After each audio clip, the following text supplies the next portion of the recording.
Dr. Baliga here. This podcast belongs to a group of 10 podcasts on statistics in medicine. These podcasts should give you a solid foundation on this topic. It's derived from an outstanding chapter titled Statistics in Medicine in Baliga's textbook of internal medicine, available at www.mastermedfacts.com. The chapter is authored by Dr. Donna Windish, MD, Associate Professor at Yale University School of Medicine. She is the Associate Program Director for the Yale Primary Care Internal Medicine Residency Program. Dr. Windish completed her medical school degree at the University of Connecticut and her internship and residency in New York at the University of Rochester. She went on to do fellowship in general internal medicine at Johns Hopkins University School of Medicine and obtained her MPH at Johns Hopkins Bloomberg School of Public Health. Dr. Windish has been on faculty at Yale since her fellowship. She is clinically active in both inpatient and outpatient medicine, oversees the research and residency program for the Yale Primary Care Training Program, and teaches medical students and residents biostatistics and how to read medical literature. Multiple choice question. In a controlled trial assessing a new medication versus clopidogrel to prevent arterial restenosis after coronary angioplasty, 25% of patients receiving the new medication had restenosis, and 30% of the patients receiving clopidogrel had restenosis. In reporting this finding, the author stated that this difference had a statistical significance of p-value greater than 0.05. This means A. The chances are greater than 1 in 20 that a difference would be found again if the study was repeated. B. The probability is less than 1 in 20 that a difference this large could largely occur by chance alone. C. The probability is greater than 1 in 20 that a difference this large could occur by chance alone. And D. The chance is 95% that the study is correct. And the answer is C. The probability is greater than 1 in 20 that a difference this large could occur by chance alone. A p-value is the probability of obtaining an outcome as extreme or more extreme than the observed result, assuming the null hypothesis is true. A p-value greater than 0.05 means that the probability is greater than 1 in 20 that a difference that large in the study that could occur by chance alone. P-values have limitations. Statisticians, particularly the American Statistical Association, in March of 2016 issued a warning about the limitations regarding p-value, and they issued principles to guide the use of p-value, which it says cannot determine whether a hypothesis is true or whether the results are important. P-values are used to test and dismiss a null hypothesis, which generally states that there is no difference between the two groups or that there is no correlation between a pair of characteristics. The smaller the p-value, the less likely an observed set of values would occur by chance, assuming that the null hypothesis is true. A p-value of 0.05 or less is generally taken to mean that a finding is statistically significant and warrants publication, but the American Statistical Association statement notes that this is not necessarily true.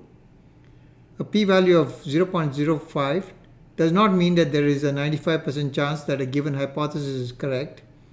Instead, it signifies that if the null hypothesis is true and all other assumptions made are valid, then there is a 5% chance of obtaining a result at least as extreme as the one observed. And a p-value cannot indicate the importance of a finding. For instance, a drug can have statistically significant effect on patients' blood glucose levels without having a therapeutic effect. At the same time, they do not want to ban the use of p-values. They argue attempts to bar the use of p-values to addressing the risk of automobile accidents by warning people not to drive. Instead, they want researchers to treat statistics as a science and not a recipe. More reliance on confidence intervals has been proposed as a remedy, but these are also often used in bright line fashion and share many of the limitations of p-values. Most crucially, a confidence interval from a reliable study can be identical to one from a study in which we have zero confidence. Some researchers manipulate analysis or selectively report outcomes to achieve statistical significance, a process called p-hacking, because publication, recognition, and funding are most likely to follow from statistically significant studies. In fact, many statisticians have been asked by a collaborator to manipulate the data or analysis to exaggerate the results' importance. It has been argued with the confidence index, because there is no bright line to aim for, the incentive to hack it might be replaced by an incentive to get it right. Of course, the reasoning and method used to calculate the confidence index should also be reported.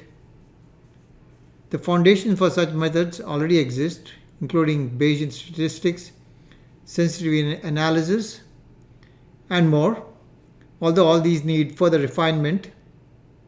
And finally, there is scientific judgment, the same judgment behind the words currently used.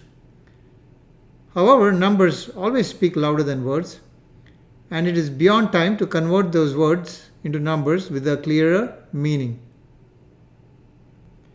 It has been argued that the overhaul of statistics should reduce the crisis of reproducibility and credibility in research. The irony is that when UK statistician Ronald Fisher introduced the p-value in the 1920s, he did not mean it to be a definitive test.